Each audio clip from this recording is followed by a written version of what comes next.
오늘 본문이 굉장히 긴 관계로 중요한 성경 본문에 대한 그런 내용을 중심으로 살펴보려고 합니다. 오늘 말씀은 굉장히 중요하고 전체적인 문맥에서 우리가 잘 이해할 것이 필요합니다. 먼저 1절 말씀에서 바리새인과 사두개인들이 와서 예수님을 시험합니다. 사실 바리새인과 사두개인들은 서로 적대적이며 원수로 여기는 관계였습니다. 그런데 이들이 함께 예수님께 왔습니다. 왜 그렇습니까? 예수님을 시험하기 위해서, 예수님을 무너뜨리기 위해서 이들은 왔습니다. 흡사 마태복음 4장의 마귀가 예수님을 시험하러 온 것과 같이 이들은 마귀의 앞잡이가 되어서 예수님을 시험하러 온 것입니다. 그렇다면 이들이 예수님을 시험하러 와서 예수님께 한 것이 무엇입니까? 그들은 예수님께 한 가지의 청을 하였습니다. 요구를 하였습니다. 요청을 하였습니다. 1절 후반절에 보면 하늘로부터 오는 표적 보이기를 청하니, 이미 이들은 마태복음 12장 38절 말씀에서 서기관과 바리새인들이 예수님께 표적 구하기를 청하였었는데, 다시 한번 바리새인과 사두개인들이 와서 예수님께 표적 구하기를 청하였던 겁니다. 이들이 왜 예수님께 표적 구하기를 청하였을까요? 그것은 지금까지 예수님이 이들에게 보여주셨던 표적과 이적만으로는 충분하지 않다라는 겁니다. 한마디로 나는 너를 메시아로, 그리스도로 인정할 수 없다라는 것이 바로 이들의 지금 질문이요 요청입니다.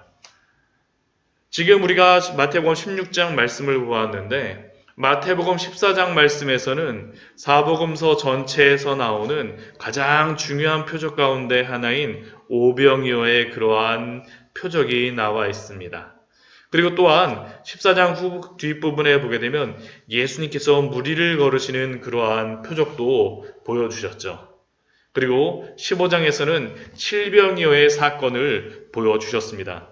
그런데 이렇게 놀라운 표적과 이적을 그들이 보고 들었음에도 불구하고 이들은 다시 예수님께 와서 표적을 구하고 있는 겁니다. 그들은 예수님의 그러한 모든 표적을 보았음에도 불구하고 인정하지 않고 있습니다. 이러한 사람들에게 아무리 기적을 보여준다라고 하여서 그들이 변할까요? 변하지 않습니다. 사실 사람은 기적으로 변하지 않습니다. 더군다나 그들은 이미 그 모든 기적을 무시하고 믿지 않기로 굳게 결심하고 온 사람들이었습니다. 그러한 그들을 향하여서 예수님께서는 한 가지의 예를 들어서 그들을 책망하십니다. 2절, 3절 말씀을 보면 날씨를 가지고 비유로 들어서 얘기하시죠. 너희가 저녁에 하늘이 붉으면 날이 좋겠다 하고, 또한 아침에 하늘이 붉고 흐리면 오늘은 날이 굳겠다 하나니, 이스라엘의 그러한 날씨는 서쪽에서 바람이 불고 구름이 오면 그날은 분명히 비가 오는 날입니다. 왜냐하면 지중해 쪽에서 오는 그러한 구름과 바람은 비를 의미하기 때문입니다. 그들은 이러한 하늘의 색깔을 보고 바람을 보고 구름을 보고 날씨를 분별할 줄 아는 지혜는 알면서 이 시대의 표적, 예수님이 지금 메시아로 오셔서 이러한 표적들을 행하시고 영적으로 이러한 모든 일들을 행하시는 것들은 그들은 보았음에도 불구하고 지금 그들은 인정하지 않고 그것을 분별하지 않고 있습니다. 그래서 예수님께서 그 뒤에서 이렇게 말씀하시는 것입니다. 너희가 날씨는 분별할 줄 알면서 시대의 표적은 분별할 수 없느냐. 이것은 다른 의미가 아니라 예수 그리스도가 오심으로 영적으로 변화했는데 종교적인 지도자라고 하는 너희 바리새인과 서기관들은 왜 이것을 분별할 수 없느냐라고 책망하고 계신 겁니다. 그러한 그들에게 필요한 표적이 무엇일까요? 예수님께서는 그들에게 필요한 표적, 이러한 악하고 음란한 세대에게 필요한 표적이라는 것이 아니라 요나의 표적밖에는 보여줄 표적이 없느니라라고 말씀하셨습니다. 요나의 표적이 무엇입니까? 물고기 뱃속에 들어갔다가 3일 만에 나온 표적. 즉 예수 그리스도의 죽음과 부활이 바로 그들에게 필요한 표적이라고 예수님은 말씀하신 겁니다. 그리고 이것이 진정한 표적입니다.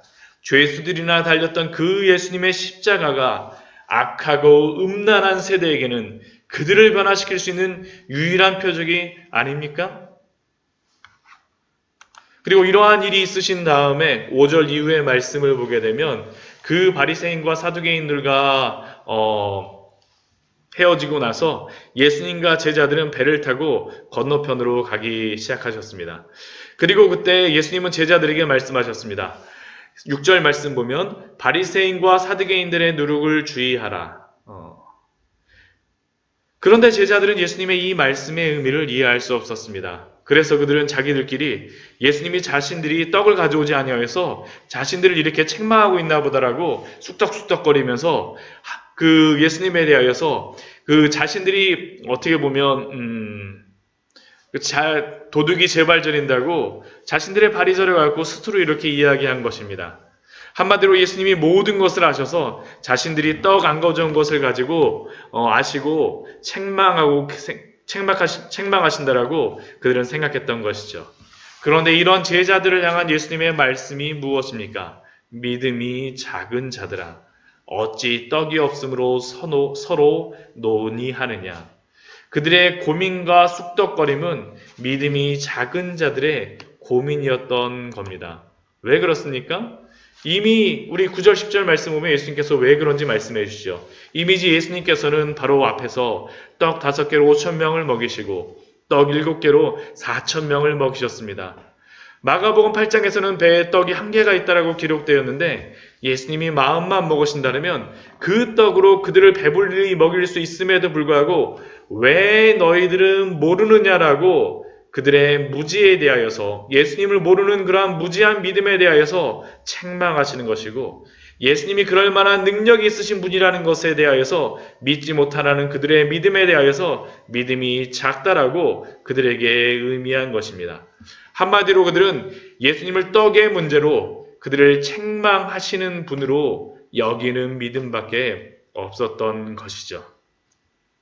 그리고 예수님이 말씀하신 것에 대한 문제가 떡에 대한 문제가 아니라 바로 오직 바리새인과 사두개인의 누룩을 주의하라고 말씀하심으로 말미암아 그것이 어떤 문제인지를 그들에게 다시 한번 말씀하십니다. 11절 후반절 말씀에 이렇게 말씀하시죠. 어찌 내 말한 것이 떡에 관함이 아닌 줄을 깨닫지 못하느냐. 오직 바리새인과 사두개인들의 누룩을 주의하라 하시니. 그리고 그때서야 제자들은 그 누룩은 떡에 들어가는 누룩이 아니라 바리새인들과 사두개인들의 교훈이라는 것을 그들은 깨달았습니다. 앞에서도 말씀하시고 뒤에서도 바리새인과 사두개인의 누룩을 주의하라고 말씀하시는 것은 이것이 굉장히 중요하다라는 거죠. 그렇다면 이 바리새인과 사두개인의 누룩, 그들의 교훈은 무엇을 의미할까요? 그것은 우리가 앞에 16장 1절에서 4절까지의 그러한 말씀의 사건과 비교하여서 우리가 이해를 해야 합니다. 바리새인과 사두개인들은 예수님께 와서 표적을 보여달라고 요청하였습니다. 그러나 그들이 그것을 요청하였던 이유가 무엇입니까? 그들은 예수님을 절대 인정할 수 없다고 믿을 수 없다라는 것에 대한 질문이 아니었습니까? 그리고 예수님을 믿지 않고 부인하는 그들의 교훈과 진리를 조심하라고 지금 말씀하신 것입니다. 그러면 제자들이 믿어야 될 참된 진리가 무엇일까요? 오늘 말씀을 보게 되면 이 뒤에서 그것에 대한 이들이 믿어야 될 참된 진리가 무엇인지를 마태복음은 우리에게 분명하게 알려줍니다. 13절 말씀을 보면 예수님께서 빌립보 가이사랴 지방에 이르르셔서 제자들에게 갑자기 물어보십니다. 사람들이 인자를 누구라 하느냐? 내가 지금까지 이렇게 많은 표적과 이적을 행하였고 바리새인과 사두개인들은 나를 인정하지 않는 이 상태에서 그렇다면 보통 사람들, 나를 따라다녔던 그러한 무리들은 나를 누구라 하느냐라고 예수님이 질문한 겁니다. 그리고 그때 제자들은 예수님께 이렇게 대답했습니다. 어떤 사람은 세례요한이라 하고요. 어떤 사람은 엘리야라 하고 어떤 이는 예레미야나 선지자 중에 하나라 하나이다. 한마디로 예수님은 선지자 중에 한 분이라는 것이 무리들의 그러한 판단이었습니다. 바리새인과 사두개인들은 예수님을 인정하지 않고 또 다른 표적을 보여달라고 하면서 부인하고 있었고, 무리들은 예수님을 선지자 중에 하나로서 여겼던 겁니다. 그리고 이러한 가운데 예수님은 제자들에게 질문하십니다. 그렇다면 너희는 나를 누구라 하느냐? 너희 제자들은 나를 누구라 하느냐라고 예수님이 질문하셨습니다. 그리고 이때 제자들을 대표하여서 시몬 베드로가 예수님께 이렇게 대답합니다. 주는 그리스도시요 살아계신 하나님의 아들이시니이다. 주는 그리스도시요 살아계신 하나님의 아들이시니이다. 그리고 이것이 바로 예수님이 그들에게 알려주시고자 하는 참된 진리였습니다.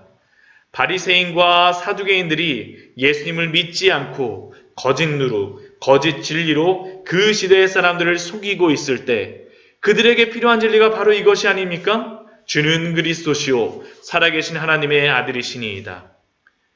그리고 또한 모든 무리들이 그러한 모든 예수님의 표적들을 보고 예수님을 선지자 중에 하나로 생각하고 있을 때 그때에도 그 무리들에게도 필요한 것이 바로 이 진리가 아닙니까? 주는 그리스도시요 살아계신 하나님의 아들이시니이다. 그리고 이것은 2000년의 시간을 넘어 오늘을 살고 있는 우리들과 모든 인류에게 필요한 고백입니다. 예수님께서 그리스도가 되신다라는 그러한 의미가 무엇입니까? 그분 예수 그리스도께서 그리스도가 된다는 것은 먼저 기름 부음 받은 자라는 거죠. 예수님이 기름 부음 받은 자라는 것은 예수님이 선지자가 되심으로 그들을 가르치시고 예수님이 제사장이 되심으로 십자가에 달려 죽으심으로 그들의 구원자가 되어주시고 예수님이 그들의 왕이 되어주심으로 그들을 다스리시는 그리스도 되심, 이것이 바로 그들에게 필요한 진리요 또한 주 예수 그리스도가 살아계신 하나님의 아들로 인성과 신성을 지니신 우리의 참된 구세주가 되시는 그러한 분이라는 것이 바로 우리가 알아야 될, 우리가 믿어야 될 참된 진리가 아닙니까? 바로 이것이죠. 이것. 그리고 이러한 것들에 대하여서 예수님께서 18절 말씀에서 또 한마디 하십니다. 너는 베드로라, 내가 이 반석 위에 내 교회를 세우리니. 여기서 이 반석이 무엇이겠습니까? 그것은 바로 베드로의 이 고백, 주는 그리스도시요 살아계신 하나님의 아들이시라는 이 고백을 의미합니다. 그리고 교회는 바로 이 고백 위에, 이 참된 진리 위에 서 있다라고 예수님 우리에게 분명히 알려주고 선언하고 계십니다. 말씀을 정리하도록 하겠습니다. 세상은 오늘도 바리새인과 사두개인들과 같이 교회를 향하여서 표적을 보여달라고 이야기합니다. 무엇이 참된 진리이며 어떤 교회가 참된 교회냐라고 우리에게 질문합니다. 여러분들은 참된 교회를, 참된 진리를 무엇으로 보여주시겠습니까? 우리 교회는 커피가 맛있고 성도들끼리 친하고 목사님이 잘생기거나 학벌이 좋거나 우리 교회에 성도들이 많고 좋은 건물을 가지고 분위기가 좋고 찬양이 좋고 이러한 교회가 참된 교회입니까? 물론 좋은 건물에 훌륭한 그러한 섬김이 있는 그러한 교회, 참 멋지고 나이스한 교회입니다. 그러나 그것이 교회의 참된 진리이며 표적은 아닙니다.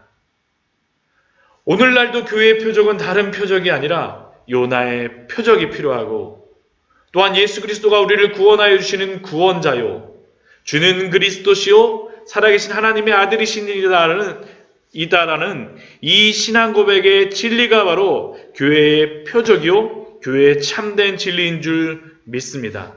이 세상과 교회를 구분하여주는 이 참된 진리의, 이 참된 표적의 시금석 위에서 오늘도 바른 믿음과 참된 진리 안에서 굳건하게 서가시는 우리 성도님들 되시기를 축원드립니다.